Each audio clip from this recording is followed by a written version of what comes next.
Welcome to Sports Live, presented by Cool. আপনাদের সঙ্গে আছি আমি সঞ্জনা আইভি।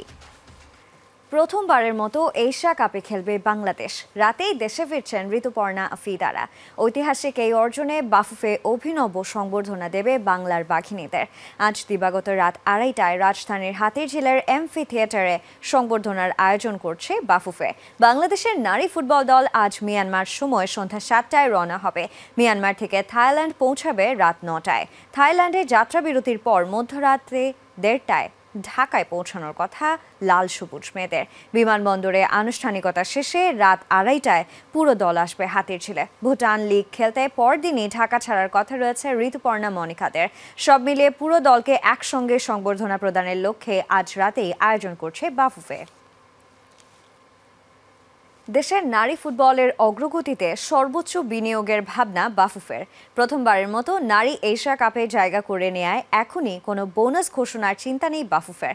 তবে নেপালে সাফ জয়ের পূর্ব ঘোষিত 1.5 কোটি টাকা অর্থ পুরস্কারের বিষয়ে দ্রুত সিদ্ধান্তের কথা জানান বাফুফের সহসভাপতি ফাহাদ করিম। প্রথমবারের মতো নারী এশিয়ান কাপে জায়গা করে নিয়ে পুরো দেশকে আনন্দে জোয়ারে ভাসিয়েছে আফিদা ঋতুপর্ণারা। এই অর্জনকে ভিন্নভাবে উদযাপন করতে রাজধানীর হাতিরঝিলের এমফি থিয়েটারে রোববার দিবাগত রাত 2:30টায় সংবর্ধনার আয়োজন করেছে বাফুফে। সময় এবং ফুটবলারদের ভ্রমণ ক্লান্তির মধ্যে এই আয়োজন নিয়ে প্রশ্ন উঠলেও সকল ফুটবলারকে এক মঞ্চে রাখার কথা জানান বাফুফের সহসভাপতি ফাহাদ করিম। এক একজনকে বাই নেম কল করে স্টেজে তাদেরকে সম্মান দেওয়াটা হচ্ছে আমাদের মূল উদ্দেশ্য।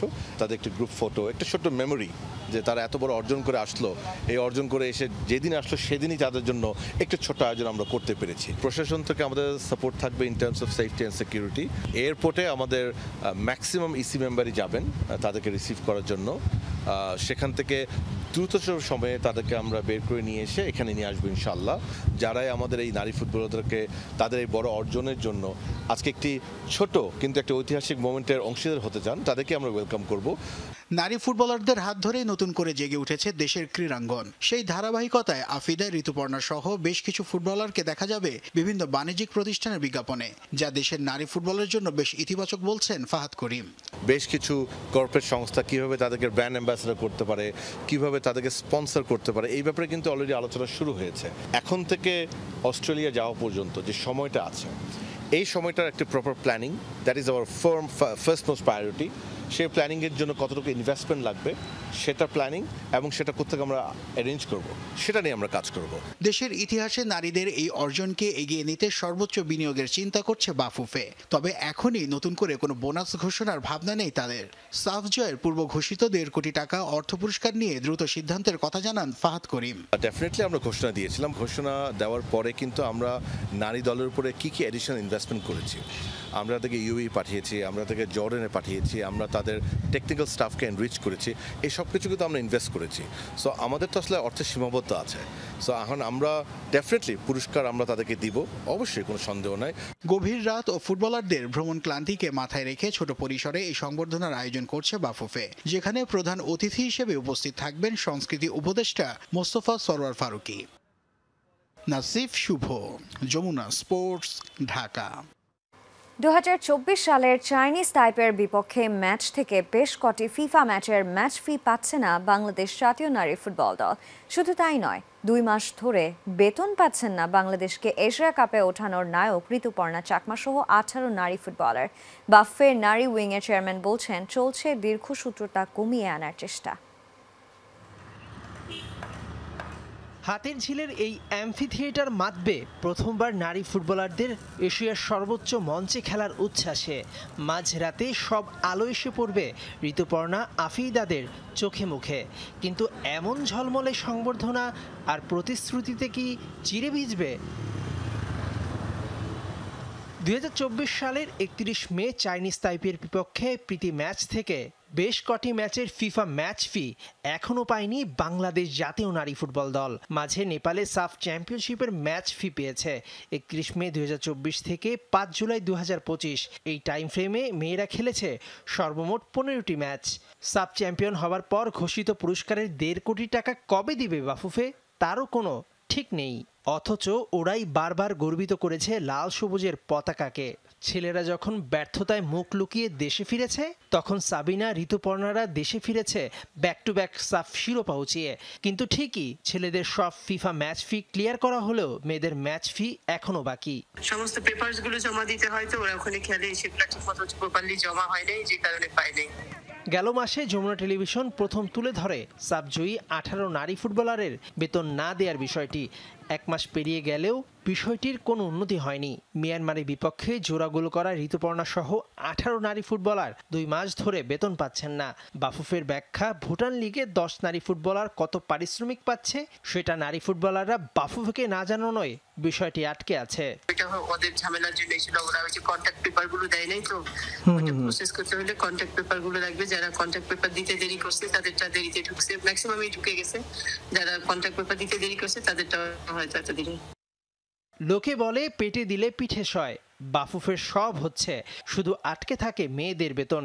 বিদেশি লিগে খেললে বেতন আংশিক পাবে এমন অদ্ভুত নিয়ম কেবল বাংলাদেশেই আছে, যাকে হাস্যকর বললেও বাড়াবাড়ি হবে না। মেহেদি নাইম, যমুনা স্পোর্টস, ঢাকা।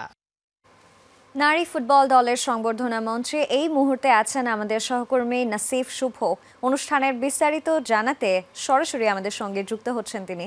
শুভ, হাতের ছিলের মুক্ত মঞ্চের অনুষ্ঠানে কি কি আয়োজন থাকছে আজ মধ্যরাতে, আর সেখানকার সবশেষ পরিস্থিতি সম্পর্কে জানাবেন আমাদের।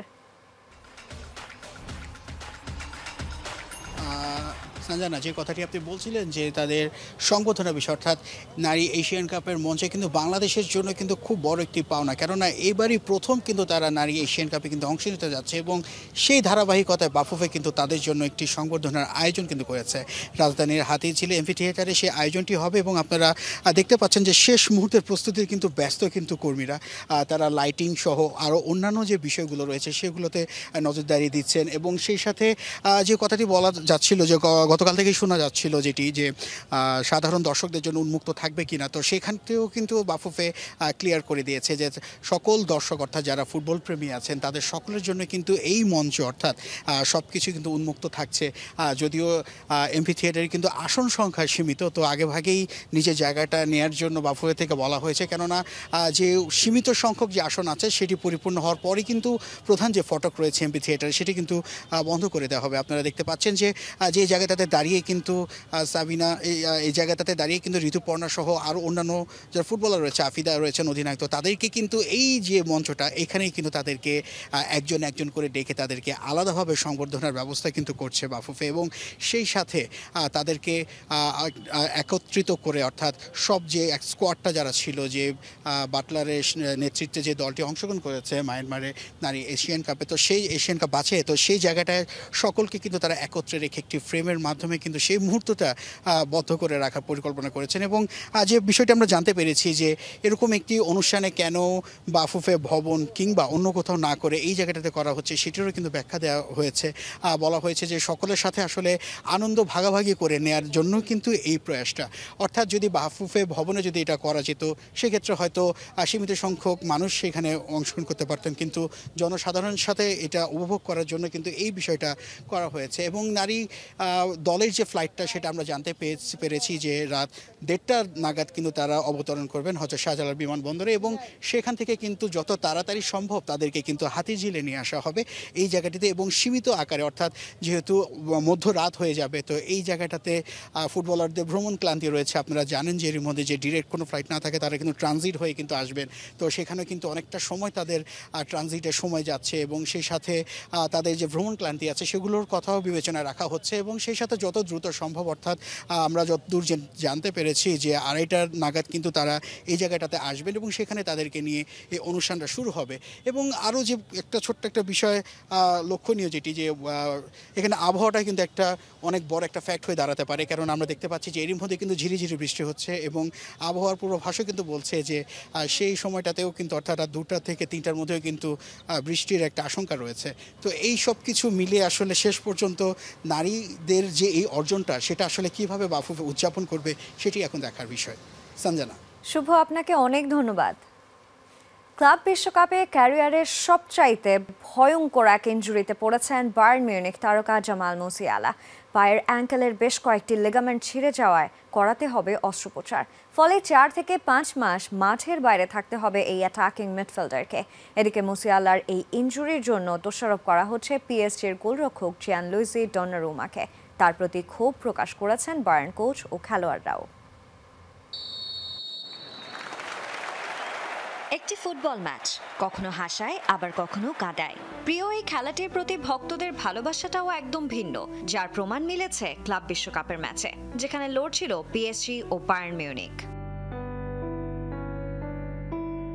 ম্যাচের প্রথমার্ধ শেষ হওয়ার আগ মুহূর্তে সতীর্থের দেয়া বল দ্রুত গতিতে ফরাসি জায়ান্টদের বক্সে নিয়ে যাচ্ছিলেন জামাল মুসিয়ালা।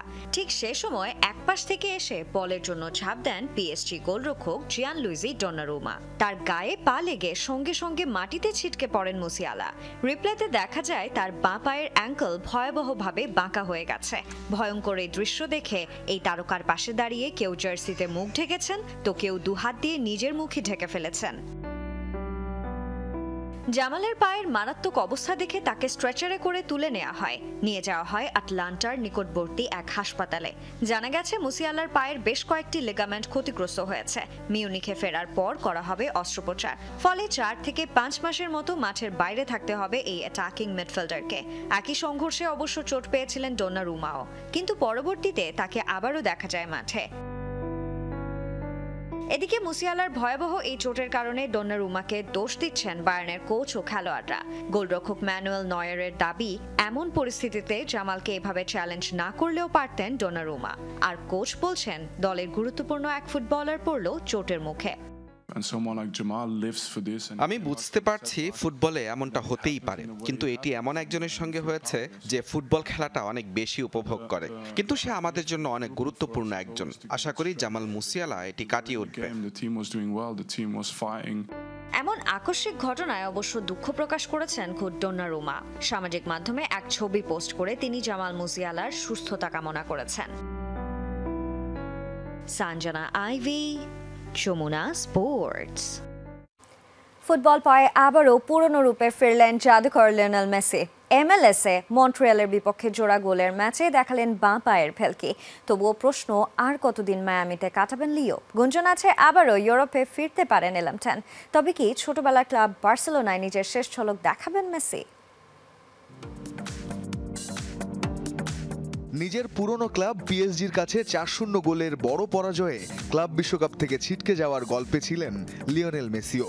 শেষ 16 থেকে হতাশাজনক এই বিদায়ে খানিকটা যেন মুষড়েই পড়েছিলেন মায়ামি ভক্তরা।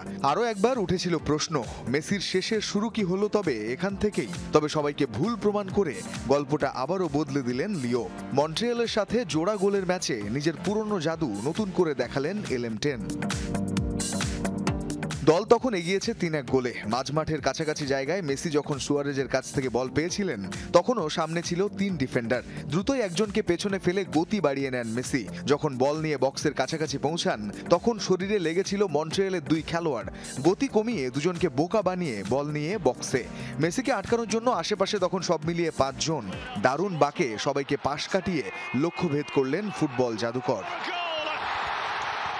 তবে সময়ের টানে প্রশ্ন আসছে, লিওনেল মেসির ভবিষ্যৎ লক্ষ্য কি, কোথায় আর কেন? মায়ামিতে মানসিকভাবে ধীরস্থির থেকে আর কতটা সময় কাটাতে চান আর্জেন্টাইন অধিনায়ক? এসব নিয়ে যখন শুরু হলো কথা, তখনই গুঞ্জন, মেসি কি আবার ইউরোপে ফিরবেন? ESPN আর্জেন্টিনার সাংবাদিক এস্তেবান এদুল জানিয়েছেন, ডিসেম্বরের পর যখন ইন্টার মায়ামির সঙ্গে মেসির চুক্তি শেষ হবে, তখন তিনি সম্ভবত ইউরোপের কোনো প্রতিযোগিতামূলক লিগে ফিরতে পারেন। সেটা হতে পারে স্পেনেই, তার পুরনো ক্লাব বার্সেলোনায়, যাতে বিশ্বকাপের আগে নিজেকে আরও সানিয়ে নেওয়া যায়। তবে বাস্তবতা বলছে এতটাও সহজ নয়। মেসির সঙ্গে ঘনিষ্ঠতা আছে স্প্যানিশ ফুটবল সাংবাদিক গিয়েম বালাগের। তিনি বলেছেন, মেসি নিজেই জানেন না 2026 বিশ্বকাপে তিনি খেলবেন কিনা। আপাতত তিনি ধাপে ধাপে এগোচ্ছেন। তিনি কাউকে এখনও তার চূড়ান্ত সিদ্ধান্তের কথা জানাননি।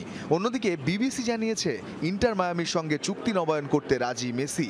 সেই আলোচনা নাকি ভালোভাবেই এগোচ্ছে। রঞ্জন শান্ত, যমুনা স্পোর্টস। ঘরোয়া ক্রিকেটে টানা পারফর্ম করে জাতীয় দলে এসেছিলেন তানভীর ইসলাম। নিজের দ্বিতীয় ওয়ানডেতেই 5 উইকেট নিয়ে নিজেকে প্রমাণ করলেন। তানভীরের পারফরম্যান্সে খুশি Bangladesh Tigers head coach Sohel ইসলামও। তবে সবচেয়ে মুগ্ধ হয়েছেন তার হারার আগে হারতে না চাওয়ার মানসিকতায়। প্রতিটা উইকেট, প্রতিটা সাফল্যে তানভীর ইসলাম এভাবেই আল্লাহ তাআলার প্রতি কৃতজ্ঞতা জ্ঞাপন করেন। তানভীরও জানেন যে জায়গা থেকে উঠে এসে তিনি বাংলাদেশকে রিপ্রেজেন্ট করছেন, তার চেষ্টার সাথে সৃষ্টিকর্তার সাহায্য না থাকলে তা কখনোই সম্ভব হতো না। তানভীর উঠে এসেছেন বরিশাল জেলার প্রত্যন্ত এক গ্রাম থেকে, যে জেলায় ক্রিকেট লিগ হয় না ৮ বছর ধরে। বরিশাল বিভাগীয় দল থেকেও প্লেয়ার খুব বেশি আসে না। সেখান থেকে উঠে এসে ঘরোয়ায় টানা পারফর্ম করেই এই জায়গায়ই বাহাতি স্পিনার। ও দীর্ঘদিন ধরেই প্রিমিয়ার লিগে বা বিপিএলে পারফর্ম করে আসছে এবং শুধু ন্যাশনাল টিমে ছাড়াও সে কিন্তু এর আগে এ টিমে এইচপি টিমেও ছিলাম। তো সব জায়গাতেই সে আসলে পারফর্ম করেই এসেছে ন্যাশনাল টিমে এবং আলটিমেটলি দীর্ঘদিন সে আসলে এই তার বোলিংটা কিভাবে আরও ভালো করা যায় এটা নিয়ে সে চেষ্টা করেছে এবং তার ফল সে পেয়েছে। হারার আগে হারতে না চাওয়াই তানভীরের সবচেয়ে বড় শক্তি। প্রতিনিয়ত নিজেকে ছাড়িয়ে যেতে চান, যার প্রমাণ মিলেছে লঙ্কানদের বিপক্ষে দ্বিতীয় ওয়ানডেতেও। প্রথম 2 ওভারে 22 রান দেয়া তানভীরই 5 উইকেট নিয়ে এরপর ম্যাচ সেরা।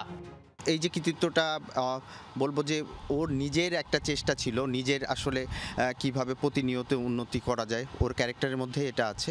এই যে সে ক্যারেক্টারটা শো করেছে, এটা আমার কাছে মনে হয় যে এটা একটা প্লেয়ার, সব প্লেয়ারদের মধ্যে থাকা উচিত এবং এরকম এই গুণ থাকলে আসলে অনেক দূর যাওয়া যায়।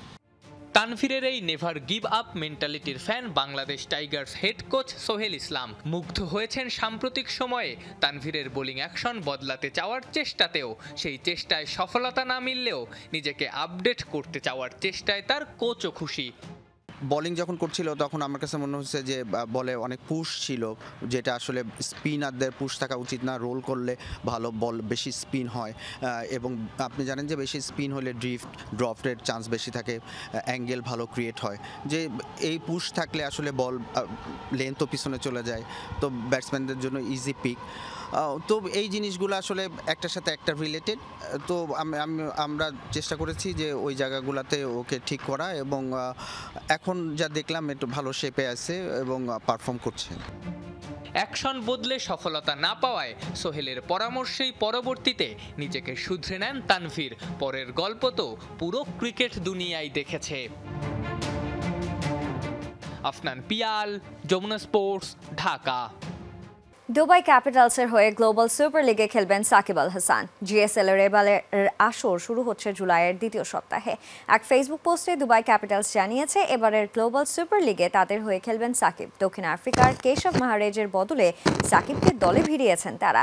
এবারের গ্লোবাল সুপার লিগে অংশ নেবে 5টি দল, তাদের মধ্যে আছে বাংলাদেশের রংপুর রাইডার্সও। এছাড়াও এই টুর্নামেন্টে খেলবে Central Stag, Guyana Amazon Warriors, Hobart Hurricanes ও দুবাই ক্যাপিটালস।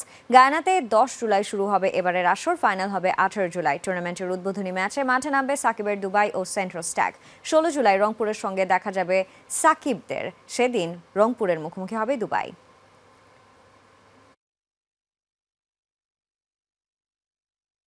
টাঙ্গাইলের তরুণ ক্রিকেটারদের পাওয়ার হিটিং দক্ষতা বাড়ানোর জন্য ওয়ার্কশপের আয়োজন করেছে টাঙ্গাইল জেলা ক্রীড়া সংস্থা। আধুনিক ক্রিকেটের সাথে তাল মিলিয়ে ক্রিকেটারদের মাসল মেমোরি ও ব্যাট সুইং বৃদ্ধির লক্ষ্যেই এই গলফ প্রশিক্ষণের ব্যবস্থা করা হয়। এমন উদ্যোগ এদেশের ক্রিকেটে প্রথম। এছাড়াও তরুণ প্রজন্মের খেলোয়াড়দের জন্য 50টি ম্যাচ বল উপহার দেওয়া হয়। সকালে শহীদ মারুফ স্টেডিয়ামে জেলা ক্রীড়া সংস্থার সদস্য সৈয়দ আবিদ হোসেন সামির উদ্যোগে এমন প্রশিক্ষণের আয়োজন করা হয়। এ সময় অনুষ্ঠানে উপস্থিত ছিলেন জেলা ক্রীড়া সংস্থার সাবেক সাধারণ সম্পাদক কাজী জাকিরুল মওলা ও সদস্য ইসলাম সহ অন্যান্য ক্রিকেট প্রেমীরা। তারা এমন উদ্যোগকে স্বাগত জানিয়েছেন।